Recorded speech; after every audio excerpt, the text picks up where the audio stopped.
Après avoir préparé du pain dans la friteuse à air, ma famille ne veut le manger que comme ça, tellement c'est bon. Ici, j'ai du pain français et je vais maintenant couper la partie supérieure. Je retire cette partie supérieure du pain avec soin, sans casser les bords. Il est important que le pain soit bien frais pour que cela fonctionne bien. Je vais préparer un encas très facile et rapide. J'ai enlevé la mie de tous les pains, formant une cavité, et ils sont restés comme ça.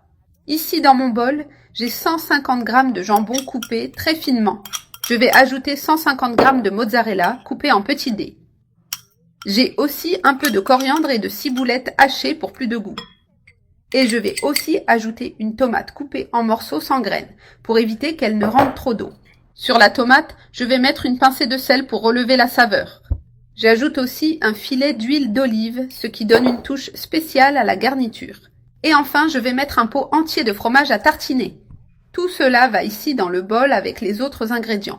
Maintenant, je mélange bien jusqu'à ce que le fromage à tartiner soit complètement incorporé à la garniture.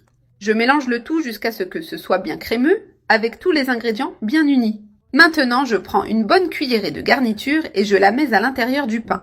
Comme ça, en le remplissant bien jusqu'au fond. Oui, j'aime mettre beaucoup de garniture pour que ce soit bien savoureux. Ici à la maison, tout le monde adore quand je prépare ce pain, surtout parce que je le garnis avec générosité.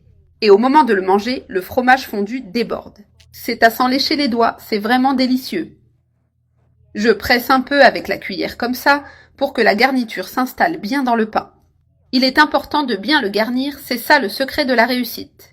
Ce détail, c'est ce qui fait que toute la famille aime cet encas.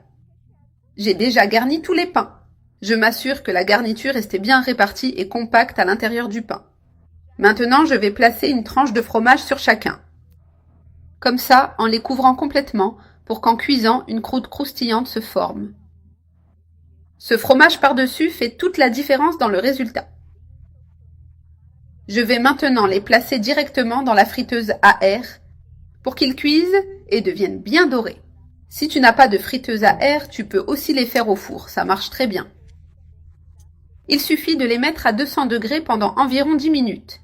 Juste le temps qu'il faut pour que le pain cuise et que le fromage fonde et gratine. J'ai déjà placé tous les pains dans le panier de la friteuse à air. Maintenant, je vais les laisser à 180 degrés pendant 15 minutes, jusqu'à ce qu'ils soient bien dorés avec cette croûte croustillante de fromage. Le temps est écoulé, l'odeur est incroyable. C'est la partie que je préfère. Ouvrir la friteuse et voir comment les pains sont sortis. Le fromage sur le dessus a fondu et formé cette croûte dorée que tout le monde adore. Je vais sortir un des pains, regardez comme il est. Il est bien croustillant à l'extérieur, avec la garniture crémeuse à l'intérieur. Et si tu aimes avec du fromage en extra, tu peux aussi en rajouter un peu à la fin.